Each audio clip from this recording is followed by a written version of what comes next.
All right. So, yeah, I'm just going to do a quick little video today about just bass in general. I play bass kind of as my primary instrument, and I have three basses here with me. Technically, I have a couple of other ones. One is my double bass, which is not here at my house, and then the other one's at the church that I play at, Lifewell, in Garland, Texas. And yeah, so these three main basses that I have, I've had for a while. I haven't bought a new bass in a long time. I did get a bass for the church not long ago, but this is my main bass. It's an Ocean 5-string active bass. It's got, what are they, Bartolini MK1 pickups in it, and an active preamp with 3-band EQ. Got everything in the middle position, the blend knobs in the middle position, got the volume all the way up.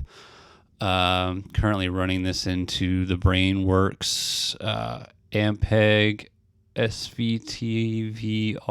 Is that what that's called? Yeah, SVTVR Classic bass amp. And yeah, so it sounds like this.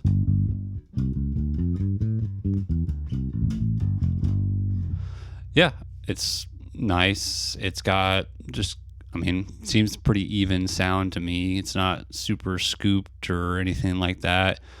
The active electronics sound really nice. I've used this bass for years, playing rock and metal and jazz. And yeah, I have two other basses here with me. And grab those real quick and maybe play them. So let me mute this track real quick. I can switch basses.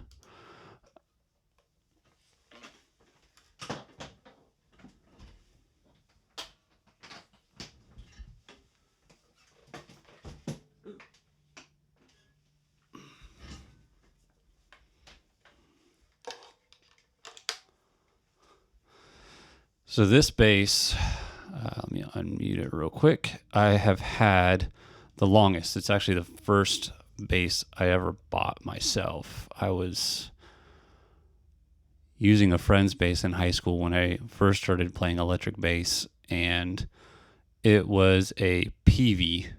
I do not remember the model of it, but it was a nice bass. I think it was a 5-string. Kind of turned me on to the whole 5-string game early on. And so I went out and I bought this. This was my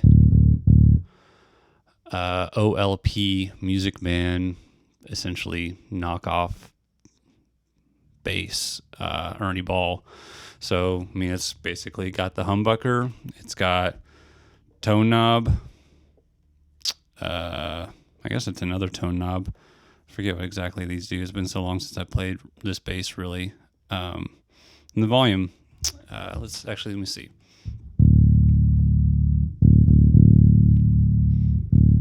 I don't know, that maybe that doesn't really seem like it's doing much. What's this one do?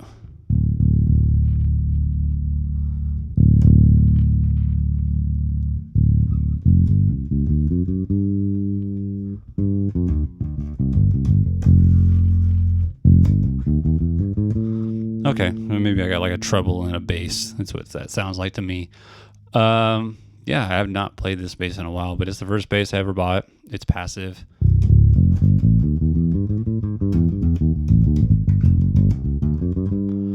Sounds more or less like a Music Man, maybe not quite as bright and punchy sounding, because it's got passive electronics in it instead of the active electronics like most Music Mans have.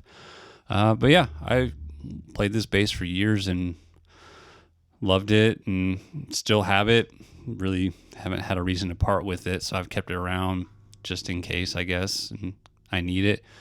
So yeah, actually I have one other bass. Grab that one real quick. Mute this track.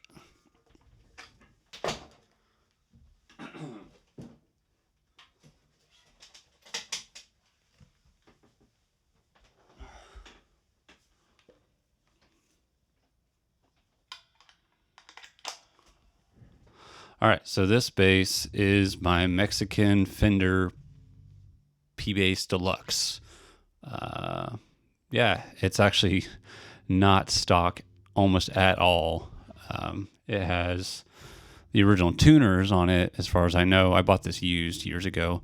The reason I bought it was had this badass tube bridge on it, which I was looking into at the time and thought was pretty cool. It's got these Seymour Duncan bass lines pickups, which are passive, and then I've got an active EQ going on here that I had a buddy of mine install, and it's got just, treble, treble and bass and blend, and then I've got this push-pull mid pot on it, and things kind of quiet actually. The battery might be low. Actually, I haven't played this bass in a while, but those other two basses are really hot sounding, and I didn't adjust any of these levels. But that being said, like, this is a nice sounding bass. Kind of gets you that P bass sound that you want. Let's see, roll those highs off. Yeah. Boost those lows quite a bit and blend the pickups a little bit more. Yeah, again, I used this bass for years in my band, kind of as an alternative to having a 5-string. I tuned this to BEAD at the time, and if I remember right, this is actually tuned to DGFC. Yeah, DGCF. Had that backwards. And it's out of tune, but that being said, it's a nice sounding bass too. Definitely has its uses, and it served me well. The only thing I have not ever done is actually had a battery compartment installed. So when I have to change the battery, I got to take the pick guard off. Definitely room in the back to have one installed, but I just never got around to it, and kind of dealt with the fact that I had to take the pick guard off when I needed to change the battery. So hopefully one day I'll take care of that and quit being lazy about it. But to be honest, I use the 5-string more often, the Ocean, than anything else. And this bass is kind of sat for a while being unused. But as I go along and playing more bass on different recordings, I need different basses for different sounds. And I was working on something the other day, and I was using the Ocean on it, which I'll demonstrate in a minute. But I'm curious as to what this bass would sound like if I used it on the track. So let's see. If I play back this track, which you should be hearing right now, see if this bass even is loud enough to sit in the mix. Yeah. Oh yeah, and this is down a whole step.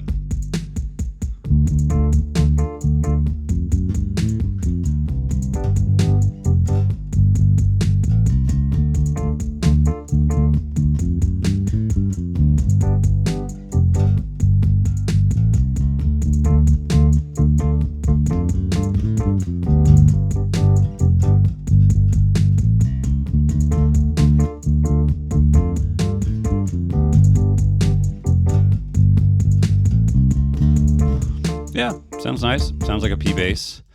I like it. I actually, when I did the recording initially, I just grabbed my 5-string and played it on there, just because it was right here next to me. So I'll show you what that sounds like. Let me grab that one real quick and swap these out.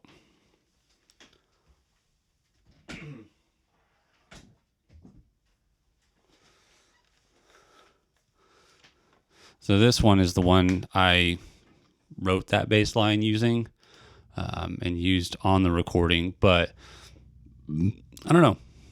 That track I used for a video just as a background track and didn't really worry about it too much. But if I decide to use that track for more and do something else with it, I might re-record the bass with that bass and just see what I come up with. But that being said, this is more or less the bass tone that I ended up with on this track. It sounds a little bit like this.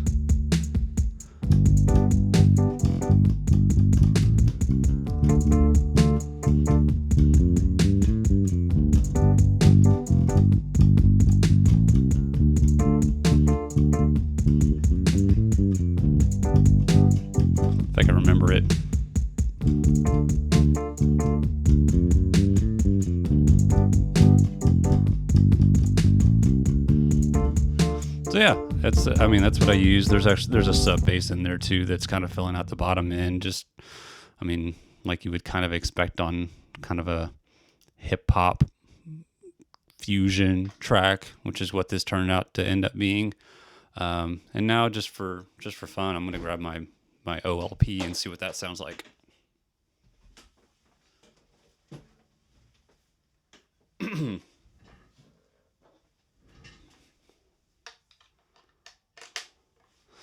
All right, let's see what this one sounds like in this track, if it's even going to be enough to cut through the mix at all. Yeah, let me play that track back and see. Ooh, this is loud.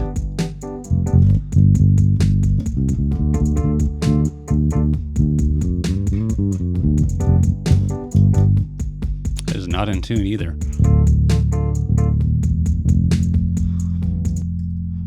Guess I should have checked the tuning on this thing first. I think that might have been tuned down for some reason.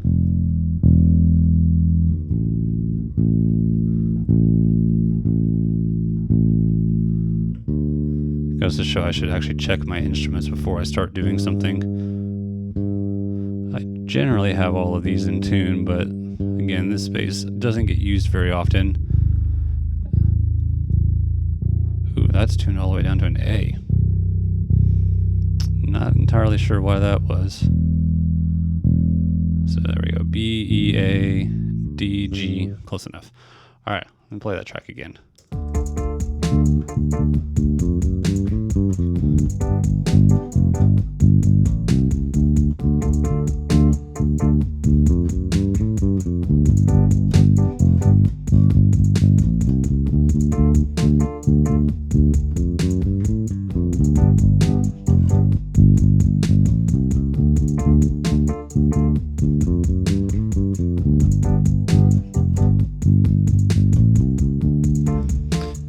Yeah, that sounds pretty good. I almost kind of like that better than the other two for a $300 knockoff bass that I bought. Gosh, 2006, something like that. I've had this bass for a while, 15 something years. Yeah, so just wanted to give y'all something fun to watch, something that gives you a little bit of insight into what goes into recording bass on whatever project that you're doing. If you need me to record bass, these are the basses that I have here. Got a couple of other basses that I can grab from the studio, or my double bass, which I've done recently on a recording that's going to come out soon for a friend of mine named Sage Gray, or the artist's name is Sage Gray, Devin Foster. That's the singer's name. She asked me to play double bass on it, which was fun. So yeah, hope you guys enjoyed this video. I probably will not edit any of this and just leave it completely raw with my mistakes and all, and see what you guys think. So I'll do another one of these soon, and you guys be blessed. Thank you for watching.